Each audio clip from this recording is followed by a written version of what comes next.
بسم اللہ الرحمن الرحیم. Unit 45 definite article. مکمل لینگویج کورس کے لیے براہ مہربانی وزٹ کیجیے میری ویب سائٹ www.atocofenglish.com. آج کے سبق میں ہم سیکھیں گے how to use definite article, یعنی کہ ڈیفینیٹ آرٹیکل کو کس طریقے سے استعمال کیا جاتا ہے، اور دا موسٹ امپورٹنٹ یوز اور daily life use of definite article, یعنی کہ سب سے اہم استعمال اور روزمرہ کا استعمال ڈیفینیٹ آرٹیکل کا.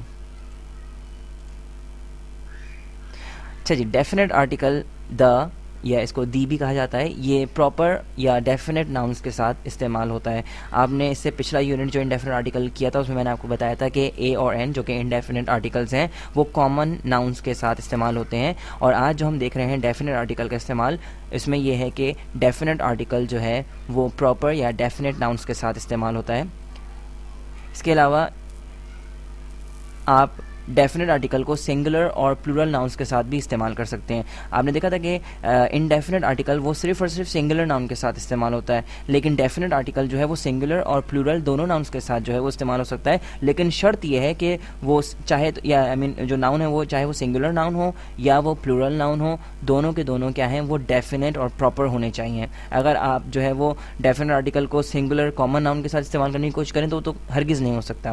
تو ذہن میں رکھیں، چاہے وہ سنگولر ناؤن ہو چاہے وہ پلورل ناؤن ہو، ڈیفینیٹ آرٹیکل استعمال ہو سکتا ہے، لیکن اس کی صورت صرف یہی ہے کہ وہ ناؤن جو ہے وہ کیا ہونا چاہیے، پراپر یا ڈیفینیٹ ہونا چاہیے. اس کے علاوہ آپ ڈیفینیٹ آرٹیکل دا کو کاؤنٹیبل اور انکاؤنٹیبل دونوں کے ساتھ استعمال کر سکتے ہیں، لیکن شرط وہی ہے کہ کاؤنٹیبل ہو ناؤن یا چاہے وہ انکاؤنٹیبل ہو، وہ کیا ہونا چاہیے، ڈیفینیٹ ہونا چاہیے. سمپل سی بات یہ ہے، ذہن میں رکھیں کہ ڈیفینیٹ آرٹیکل کا استعمال ناؤن سے پہلے ہوتا ہے، لیکن وہ ناؤن کیسا ہونا چاہیے، وہ پراپر یا ڈیفینیٹ ناؤن ہونا چاہیے. اب ہم نظر ڈالیں گے سب سے اہم استعمال پر، جو کہ روزمرہ کے استعمال ہے ڈیفینیٹ آرٹیکل کا. اس پہ ہم نظر ڈالیں گے کہ کس طریقے سے ہم ڈیفینیٹ آرٹیکل کو استعمال کر سکتے ہیں. When we talk about a particular person، جب کبھی بھی ہم کسی خاص شخص کے بارے میں یا کسی خاص جگہ کے بارے میں بات کرتے ہیں یا اس چیز کے بارے میں بات کرتے ہیں جو کہ ہم جس کے بارے میں پہلے بات کر چکے ہیں، تو اس کے لیے ہم جو ہے وہ ڈیفینیٹ آرٹیکل استعمال کرتے ہیں، اور یہ اس کا تعلق ہماری روزمرہ زندگی سے، روزمرہ کی بول چال سے ہے.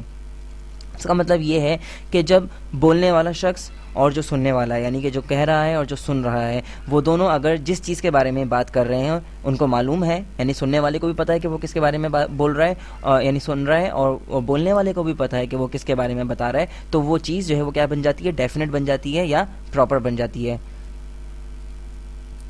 مثال کے طور پر the car you want has been sold. اب یہاں پر جو ہے بولنے والا اور سننے والا یعنی کہ اسپیکر اور لسنر دونوں ہی جانتے ہیں کہ وہ کس گاڑی کی بات کر رہے ہیں، اسی لیے ہم یہاں پر ا کار استعمال نہیں کر رہے، ہم کیا کہہ رہے ہیں، دا کار. اسی طریقے سے let's go to the park, اس جملے میں بھی جو آپ کو دا پارک نظر آ رہا ہے، وہ اس کا مطلب یہ ہے کہ جو بولنے والا ہے اور سننے والا دونوں جو ہے پارک کے بارے میں جانتے ہیں کہ وہ کس پارک کے بارے میں بات ہو رہی ہے، اس لیے let's go to the park, ہم let's go to a park نہیں کہہ رہے ہیں یہاں پر. تیسری مثال میں آپ دیکھ سکتے ہیں the boy who we met last Friday was murdered last night.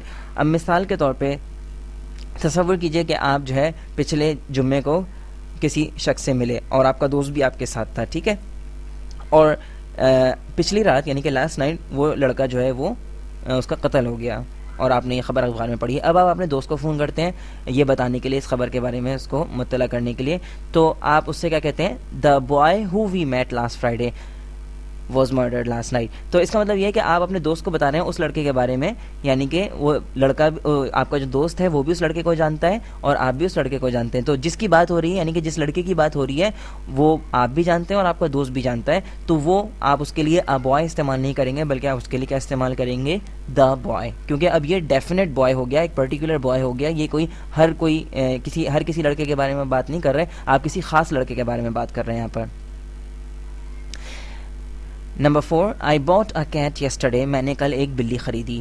اب دیکھیں میں آپ کو یہ بات بتا رہا ہوں، ٹھیک ہے، ابھی آپ کو اس سے پہلے تو یہ بات معلوم نہیں تھا نا کہ میں نے ایک بلی خریدی، تو میں نے کیا استعمال کیا ہے، a cat, I bought a cat yesterday.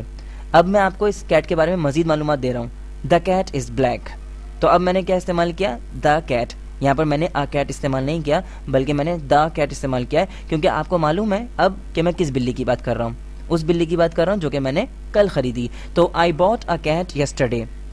The cat is black. تو جب کبھی بھی آپ کامن ناؤن کو جو ہے وہ دوبارہ استعمال کرتے ہیں تو وہ کیا ہو جاتا ہے, پراپر ہو جاتا ہے, ڈیفینٹ ہو جاتا ہے. تو ہم اس سے پہلے جو ہے وہ دا کا استعمال کریں گے. ذہن میں رکھیں یہ جو استعمال میں نے آپ کو اس وقت سکھایا ہے یہ سب سے اہم استعمال ہے, کیونکہ عام طور پہ اور روز مرہ کی بول چال میں ہم اسی طریقے سے جو ہے وہ ڈیفینٹ آرٹیکل کو استعمال کرتے ہیں. اور اگر ابھی بھی آپ کے ذہن میں کوئی سوال ہو ڈیفینٹ آرٹیکل کے حوالے سے تو آپ مجھ کو جو ہے ای میل فارم کے ذریعے جو ہے مجھے کانٹیکٹ کر سکتے ہیں. اب ہم کچھ دوسرے استعمال پر نظر ڈالیں گے ڈیفینٹ آرٹیکل کے.